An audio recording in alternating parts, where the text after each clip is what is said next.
This suburban home illustrates the current state of the market. It is caught between two opposing financial forces that have frozen the ability to move. This chart illustrates the intersection of home values and borrowing costs.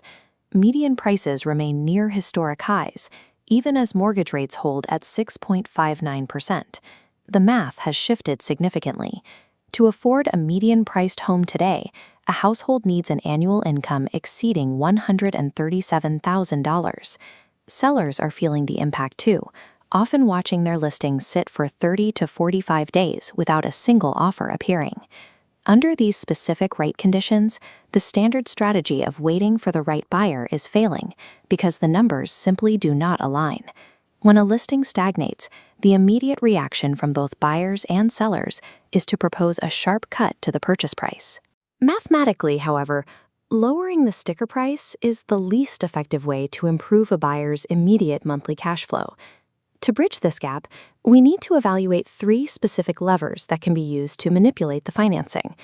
Those levers are traditional price cuts, adjustable rate mortgages, and the 2-1 temporary rate buydown. In this environment, navigating the high costs requires focusing on the financing terms, as the sticker price alone rarely solves the monthly payment issue. This matrix establishes our control, a buyer putting 10 to 20% down on a $500,000 home with a 30-year fixed mortgage at 6.59%. This baseline offers high predictability, but the required monthly payment limits who can qualify. Now, consider lever 1. Negotiating a flat $15,000 reduction in the purchase price. That $15,000 cut only reduces the monthly payment by about $100. While this lowers the total debt over 30 years, a $100 difference rarely changes a buyer's ability to afford the home today. Price caps lower the long-term principal, but they fail to address the immediate barrier of a high monthly mortgage payment.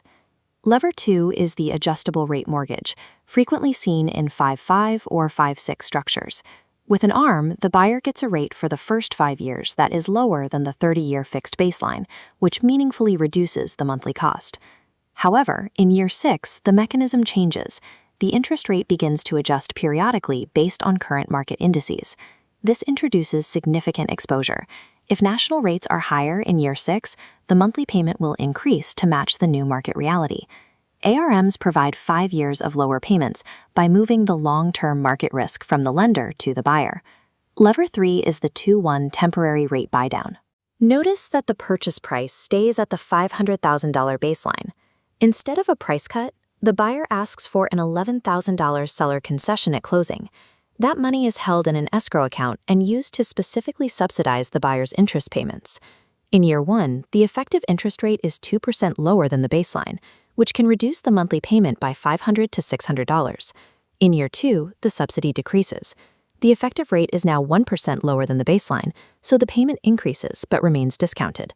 By year 3, the escrow funds are exhausted. The payment reverts to the full original baseline rate.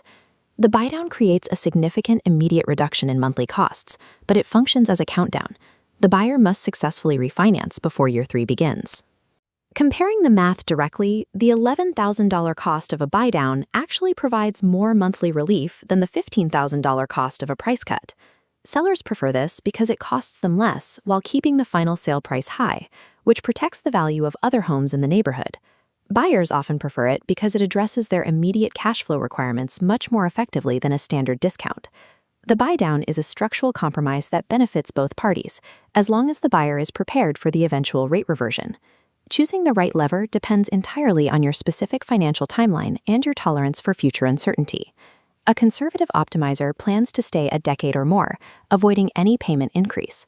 For them, the traditional price cut with a 30-year fixed rate is the logical choice. You trade immediate savings for a payment that will never change. A tactical buyer has high income growth potential and expects interest rates to decline within 2 years.